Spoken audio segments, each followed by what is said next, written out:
تکلیف ہے، لیکن الحمدللہ جتنا میرے بس میں ہے اتنا میں کوشش کر رہا ہوں۔ تو اس مسئلے کا نام ہے مسئلہ ایلا۔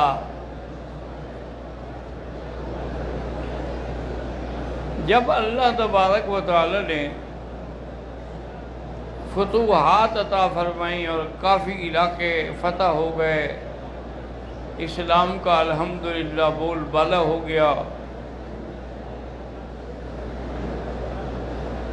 تو حضور صلی اللہ علیہ وسلم کی ازواج مطہرات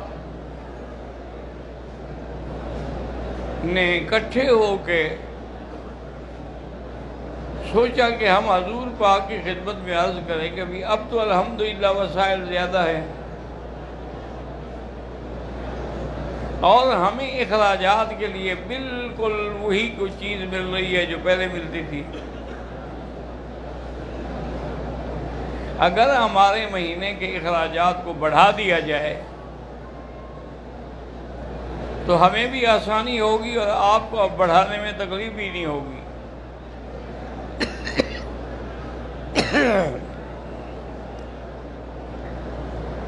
لیکن حضور صلی اللہ علیہ وسلم کو یہ بات ناگوار گزری۔ اس نے کہا کہ ہم نے تو سب کچھ اللہ کے لیے چھوڑا ہوا ہے، ورنہ تو اللہ نے مجھے اختیار دیا تھا کہ اگر چاہیں تو ہم ایک سونے کا پہاڑ آپ کے ساتھ چلا دیتے ہیں، اور پھر میں نہیں، مجھے اس دنیا کی ضرورت ہی نہیں ہے، بس مجھے صبح کو مل جائے شکر ادا کروں، نہ ملے تو پھر آپ سے صبر کر کے سوال کرتا رہوں، مجھے دولت کی ضرورت نہیں۔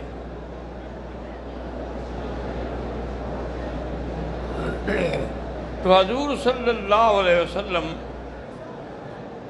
ناراض ہونے کے بعد ایک بی بی صاحبہ کا بالا خانہ تھا، یعنی اوپر کمرہ تھا، ایک نیچے تھا، تو اس اوپر والے کمرے میں حضور تشریف لے گئے اور بتا دیا کہ اب میں 1 مہینے تک نہیں آؤں گا گھر میں، نہ کسی بیوی سے بات کروں گا۔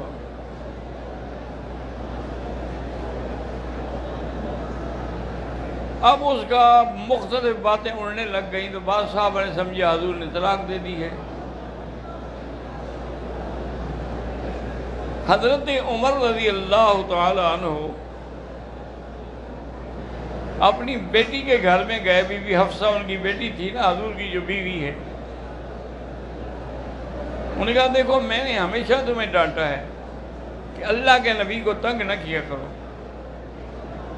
اگر تمہیں ایسی کوئی تنگی تھی تو مجھ سے مانگ لو۔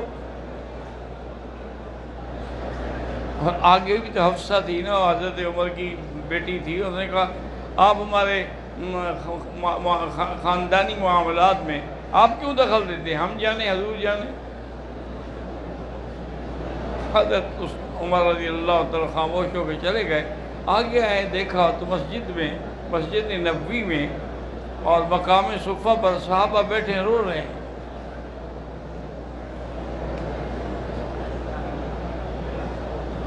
حضرت عمر رضی اللہ تعالیٰ نے پوچھا بھی کیوں رو رہے ہو؟ انہوں نے کہا بھائی ہمارے یہ حضور کی بیویاں ہماری مائیں ہیں، تو شریف آدمی کی ماں کو اگر طلاق ہو جائے تو روئے گا نہیں تو کیا کرے گا؟ انہوں نے کہا تم نے حضور سے پوچھا؟ انہوں نے کہا حضور سے پوچھنے کی تو ہمیں ضرورت نہیں ہے، لیکن حضور بس بالا خانے میں بیٹھے ہیں، نماز کے لیے آتے ہیں، اس کے بعد چلے جاتے ہیں۔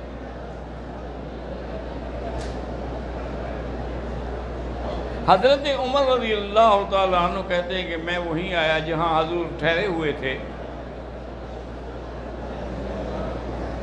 میں نے آواز دی تو آپ کا خادم بیٹھا تھا، ایک صحابی، اس نے جا کے حضور صلی اللہ علیہ وسلم کو کہا کہ عمر علی بابک، عمر آئے ہیں، دروازے پہ کھڑے ہیں۔ انہوں نے کہا کوئی جواب نہیں دیا۔ حضرت عمر نے دوبارہ آواز دی کہ میں ملنے کے لیے حضرت آیا ہوں، مجھے اجازت دیں۔ حضور نے کوئی جواب نہیں دیا۔ تیسری دفعہ حضرت عمر رضی اللہ تعالیٰ نے زور سے، کیونکہ بڑے جہیر صوت تھے حضرت عمر، بڑی آواز بلند تھی آپ کی، آواز دی تو حضور نے کہا اچھا اس کو آنے دو۔ کہتے ہیں میں جب اوپر گیا تو میں حیران ہو گیا کہ چٹائی پر حضور سوئے ہوئے ہیں، ایک پانی کا مٹکا رکھا ہوا ہے اور ایک ستو کی پوٹلی بندھی ہوئی ہے، یہ سارا کمرے میں جائیداد ہے حضور کی۔ میں نے کہا یا رسول اللہ صلی اللہ علیہ وسلم، یہ دنیا کے جو بادشاہ ہیں، کافر ہیں، عیسائی ہیں، یہودی ہیں، ان کی جائیداد اور ان کے محلات دیکھیں، اور آپ اللہ کے نبی ہیں، دین دنیا کے بادشاہ ہیں۔ حضور نے فرمایا عمر کیا تم اس بات کو پسند نہیں کرتے کہ لہم الدنیا ولنا الآخرہ، ان کے دنیا میں ملے ہمیں آخرت میں ملے، تم اس بات پہ راضی نہیں ہو؟ انہوں نے کہا جی میں اس پہ راضی ہوں۔ وہ کہتے ہیں کہ میں نے حضور سے ایسی باتیں کی، اور میں نے پھر ایک بات یہ بھی سوچی کہ کوئی ایسی بات کروں کہ حضور خوش ہو جائیں، حضور اداس پڑے تھے۔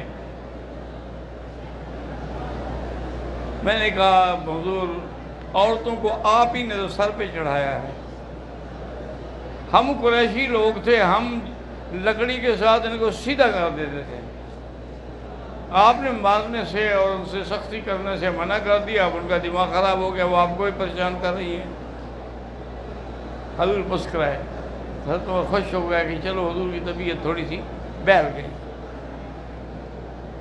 حضرت عمر کہتے ہیں میں نے پوچھا حل طلقت ازواجک یا رسول اللہ، کیا آپ نے اپنی بیویوں کو طلاق دے دی؟ آپ نے کہا نہیں، میں نے تو 1 مہینے کی قسم کھائی ہے کہ 1 مہینے نہیں جاؤں گا۔ حضرت عمر خوش ہوا، وہیں سے بیٹھے ہوئے اللہ اکبر کا نعرہ بلند کیا، تو نیچے صحابہ نے بھی سنا، وہ بھی تکبیر کے نعرے میں شریک ہو گئے، انہوں نے کہا حضور نے طلاق نہیں دی ہے۔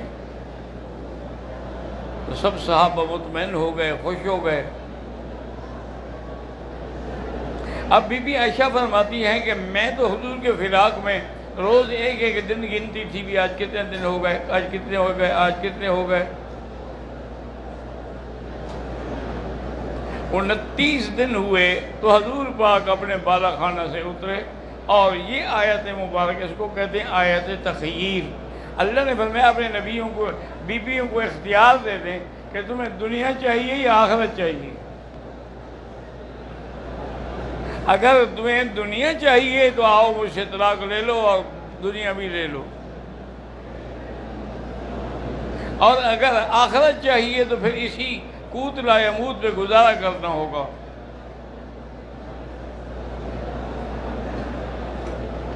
بی بی عائشہ فرماتی ہے کہ حضور پاک سب سے پہلے میرے گھر میں آئے آیت تخیر اترنے کے بعد،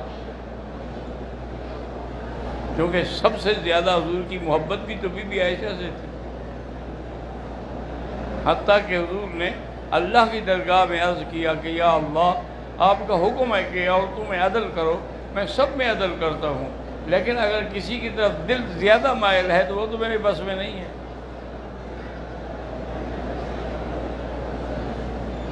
تو جب آئے حضور تو میں نے کہا حضور آج تو 29 دن ہے، آپ نے تو 1 مہینے کی قسم کھائی تھی، آپ نے مہینہ تو پورا نہیں کیا۔ حضور مسکرائے، فرمایا عائشہ کبھی مہینہ 29 کا ہوتا ہے، کبھی 30 کا ہوتا ہے، یہ مہینہ 29 کا ہے۔ اور پھر اللہ کے نبی نے یہ آیات تلاوت کی، یا ایھا النبی قل لازواجک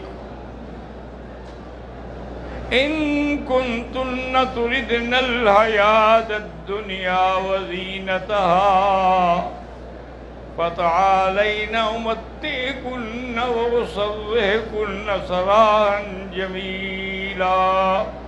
اگر تمہیں دنیا کی زینت، دنیا کی دولت، دنیا کی شوکت چاہیے تو آ جاؤ، میں آسانی سے آرام سے عزت سے طلاق بھی دے دوں گا اور آپ کی ضروریات جو بھی ہیں وہ بھی پوری کر دوں گا۔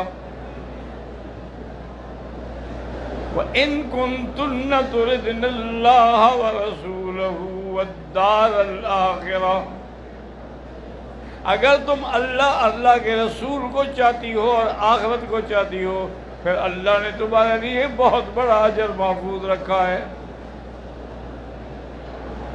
اس کے بعد حضور نے فرمایا کہ عائشہ جواب دینے میں جلدی نہ کرنا، استعملی ابواک، اپنے والدین سے مشورہ کر لو۔ بی بی عائشہ کہتی ہے میں نے کہا یا رسول اللہ فی ھذا استعمل ابوایا، اس مسئلے میں پوچھنے جاؤں والدین سے؟ اخترت اللہ و رسولہ، میں نے آپ کو اللہ کو اور آخرت کو چن لیا۔ حضور خوش ہو گئے، اور ساتھ میں بی بی عائشہ نے یہ بھی کہا کہ مہربانی کر کے اور بیویوں کو نہ بتانا کہ عائشہ نے کیا جواب دیا ہے۔ حضور نے فرمایا عائشہ کیا کہہ رہی ہے؟ اللہ نے مجھے معلم بنا کے بھیجا ہے، اگر انہوں نے پوچھا تو میں بتاؤں گا، نہ پوچھا تو پھر میں نہیں بتاؤں گا، میں کیسے بات چھپا سکتا ہوں؟ ایک بی بی کے گھر میں حضور تشریف لے گئے، سب نے یہی پوچھا کہ عائشہ نے کیا جواب دیا، تو حضور پاک نے فرمایا کہ یہ جو انہوں نے کہا جو عائشہ کا جواب ہے وہی ہم سب کا جواب ہے، ہم اللہ کے رسول کو چنتے ہیں، دنیا کو نہیں چنتے۔ اس کو کہتے ہیں آیت تخییر، کہ اللہ نے خیال